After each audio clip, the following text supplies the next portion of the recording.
হাতে গামছা আর হলে হাত করা নিয়ে আসতো। গামছা তো চোখ বাঁধার জন্য, আর হাত করা তো নিয়ে আসতো হাত বাঁধার জন্য। এইভাবে প্রত্যেকেই চোখে গামছা পেঁচিয়ে বন্ধ করে হাত করা পরিয়ে মানে টর্চার করার জন্য তাদের যে গোপন আস্তানা আছে সেখানে নিয়ে যেত। দীর্ঘদিন ধরে আপনি রাজনীতির সাথে জড়িত এবং নিজের যোগ্যতায় আজকে আপনি বাংলাদেশ জাতীয়তাবাদী দলের সবচেয়ে যে কঠিন সময়টা গেছে সেই সময় থেকে ঢাকা মহানগর উত্তরে আপনাকে আমরা দেখেছি আন্দোলনে। বিভিন্ন সময় আপনি স্বৈরাচার সরকারের যে নিপীড়নের শিকার হয়েছেন এবং আপনার মধ্যে সবসময় ধীর স্থিরতা আমরা দেখেছি।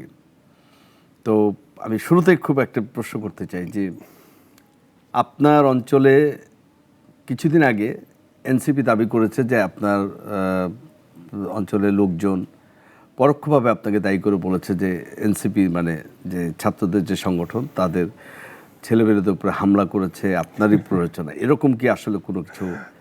আমি আসলে বিষয়টা জানতামই না। আমি এটা জেনেছি প্রায় রাত 11টার পরে। আচ্ছা, হ্যাঁ, রাত 11টার পরে জেনেছি। পরে আমাকে বলা হইলো যে এনসিপি গিয়ে আপনার হচ্ছে থানাও ঘেরাও করেছে, তারা থানার ভিতরে বিষয়টা নিয়ে খুব উত্তেজনা করছে। তো আমি বললাম যে আমাদের বিএনপির লোকজন কোথায়? বললো যে তারা বাইরে আছে। তো বলছি আমাদের বিএনপির তো এখানে কোনো কাজ নাই। তো পরে আমি সবাইকে সরিয়ে দিলাম এবং এনসিপির যারা নেতা ছিল আমাদের আদিপ সহ আরও অনেকে ফোন দিয়ে বললো যে ভাইয়া এটাকে একটু মিনিমাইজ করে দেন। আমি বলছি ঠিক আছে, আমি তো বিষয়টা জানি না। তো পরে আমি বললাম যে আমি পরে জানবো, বাট এখানে যাতে কোনো বিশৃঙ্খলা না হয়। বাট বিষয়টা পরে যখন আমি শুনলাম, বিষয়টা ছিল একটা মেইলি একটা ঘটনা। হ্যাঁ, মেইলি একটা ঘটনাকে কেন্দ্র করে ওদেরই দুইজন ছাত্র ওরা নিজেরা মারামারি করেছে বেসিক্যালি। তো রাস্তায় যদি কোনো এরকম একটা ইনসিডেন্ট হয় তো পথচারী হিসেবে তো অনেকেই এগিয়ে আসেন। তো পথচারী হিসেবে আমাদের টুটুল স্বেচ্ছাসেবক দল করে, ও এগিয়ে এসেছিল, সাথে আমাদের বিএনপির এক নেতার ছেলেও ছিল। তো ওই ছেলেকে দেখে পিছিয়ে পিছিয়ে মাও আসছে। তো মা আসার পরে ওই কথার কাটাকাটিতে আপনার ওই ছাত্রদের ভিতর থেকে একজন আপনার ওর মাকে ধাক্কা দিয়েছে। তো পরে মাকে ধাক্কা দিলে ছেলে তো নর্মালি থাকার কথা না, ওই ছোট্ট একটাকে ইস্যু করেই এই ঘটনাটা ঘটেছে বেসিক্যালি। বাট আমি শুনেছি রাত 11টার দিকে। তো শোনার পরে তাৎক্ষণিকভাবে এটাকে যা করণীয় আছে করেছে এবং পাশাপাশি ওরা বোধহয় একটা মানে যাদেরকে নিয়ে ঘটনা, এখানে মাহিন নামে বোধহয় একটা ছেলে ছিল যে সাবেক ছাত্রলীগের, এখন সে মানে এনসিপি নেতা বা তাদের কি ছাত্র সংগঠন এরকম কিছু নেতা বলছে আর কি। বেসিক্যালি যেই বিষয়টা হয়েছে পরবর্তীতে যখন ওরা বুঝতে পেরেছে যে আসলে বিষয়টা অন্যরকম, তো পরে ওরা আমার কাছে এসে অনেকেই বলছে যে ভাই যা হয়েছে এটা আর আমরা বাড়তে না দিই। তো আমি সেটা নিয়ে তো আমার কোনো নাই, তোমরা ওই কার বিরুদ্ধে মামলা করেছো, পরবর্তীতে ওরা মামলা তুলে নেওয়ার জন্য আবার কোর্টে গিয়ে পিটিশন দিয়েছে যে মামলাটা আমরা তুলে ফেলতে চাই। তো ওই কপিও আমার কাছে আবার ওরা হোয়াটসঅ্যাপে পাঠিয়ে দিয়েছে।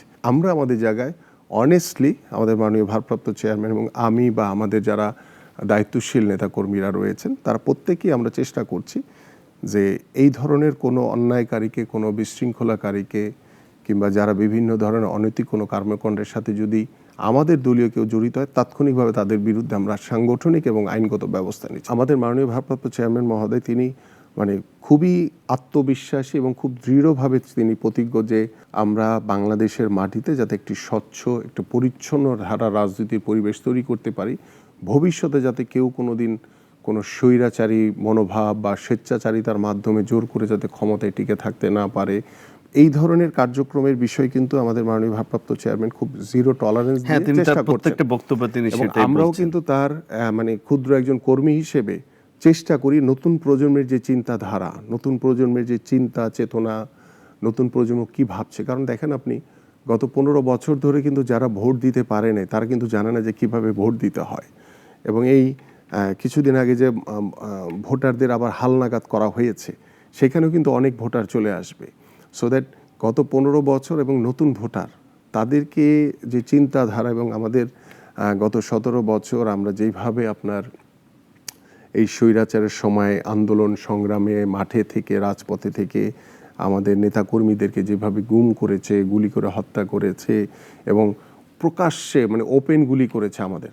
হ্যাঁ, যেমন আমাদের আপনার সেই কথা মনে আছে নিশ্চয়ই যে 2021-এর যে 17ই আগস্ট যখন আমি দায়িত্বপ্রাপ্ত হই, প্রথম আমরা জিয়ার মাজারে জিয়া উদ্যানে গিয়ে ফুল দিয়ে শ্রদ্ধাঞ্জলি জানানোর যে প্রোগ্রামটি ছিল আমাদের, সেইখানে কিভাবে মানে ওপেন গুলি করেছে আমাদের, এবং সেই মানে স্প্রিন্টার এরিয়া কিন্তু আমার শরীরে আমি এখনো বহন করে বেড়াচ্ছি। হ্যাঁ, আমি গত 2 দিন আগেও প্রায় আমার এখান থেকে হাত থেকে হলো 2টা গুলি, পা থেকে আরও একটা গুলি, কারণ খুব পেইন করছিল, বের করতে হয়েছে এবং ডিপে চলে গেছে। তো এই বিষয়গুলি বলার, এবং গত 17 বছরে আমাদের নেতা কর্মীদের উপরে যেভাবে জুলুম নির্যাতন নিপীড়ন চালিয়েছে, বা এই যে লাস্ট যে